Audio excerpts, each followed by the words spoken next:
सास के मेहमान। सिमर की सास की सारी जिंदगी किराए के मकान में ही बीती, लेकिन जब बेटा कमाने लायक हुआ तो उसने अपना बड़ा मकान बनाया। क्या है माँ, इतनी लंबी लिस्ट मेहमानों की? गृह प्रवेश है सिर्फ, शादी में तो तुमने इन लोगों को बुलाया ही था ना। अरे बेटा, तुम्हारे पिता और मैंने तो सारा आजीवन घर नहीं बनाया, ये सोचकर कि पैसा घर में लगा देंगे तो तुझे कहाँ से पढ़ाएंगे। अब बेटा, घर जैसी खुशी में मैं उन लोगों को कैसे भूल जाऊं जिन लोगों के साथ मैंने पूरा जीवन काटा। तभी वहाँ बहू आ जाती है। क्या माँ जी, कैसी बात कर रही हैं? बुआ जी, चाची जी, उनकी बेटियाँ, ससुराल वाले सभी तो आ रहे हैं। मैंने उनकी लिस्ट सुमन से पूछकर तैयार कर ली है।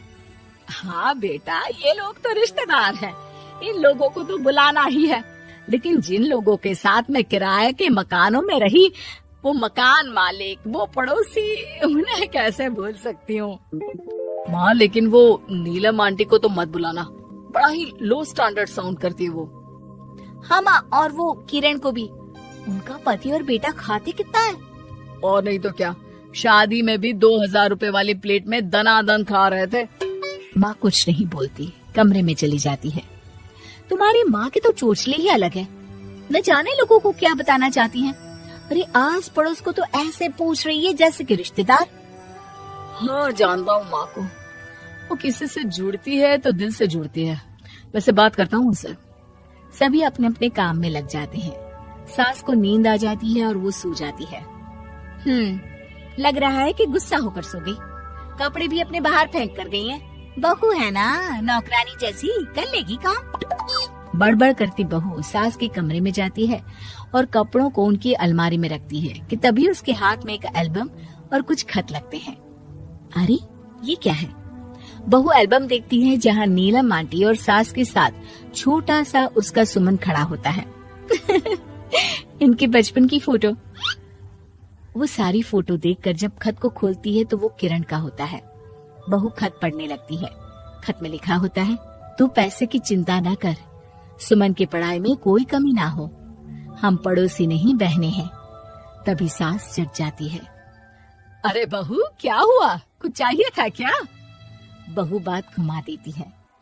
माँ जी, वो इनकी फोटो देख रही थी नीलम आंटी के साथ। कितनी सुंदर लग रही है ना आंटी? हाँ, दिखा तो जरा फोटो। बहू सास को फोटो देती है।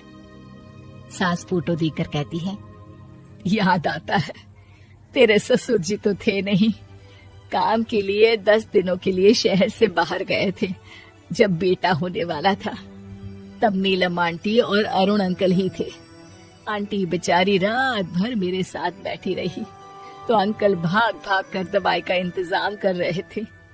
बेटे के होने के बाद भी जब तक मैं घर नहीं आई मेरे पास ही रहे। रिश्तेदार तो आए थे मुंडन में 10 दिनों के बाद।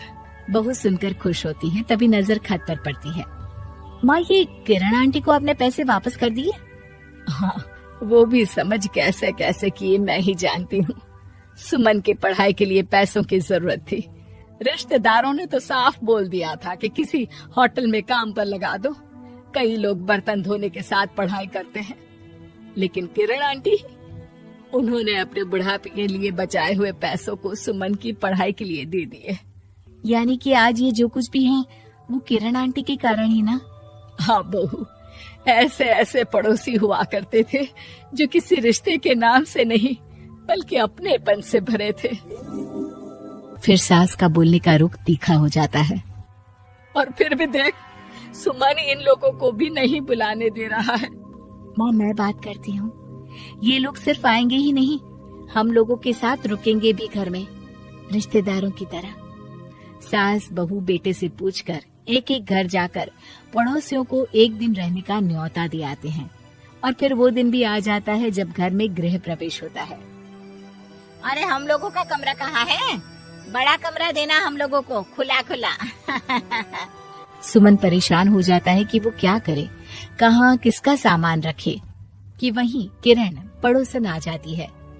अरे सुमन, परेशान ना हो बेटा, हमारे कमरे में रख दो उन लोगों का सामान, हम तो तेरी माँ के साथ ड्राइंग रूम में एडजस्ट हो जाएंगे। और हमारा कमरा कहाँ है?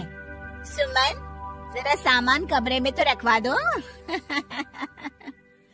अरे ये क्या, मेरे कमरे में तो सफाई ही नहीं है। अरे बता देती सुमन, हम कहीं और रह लेते।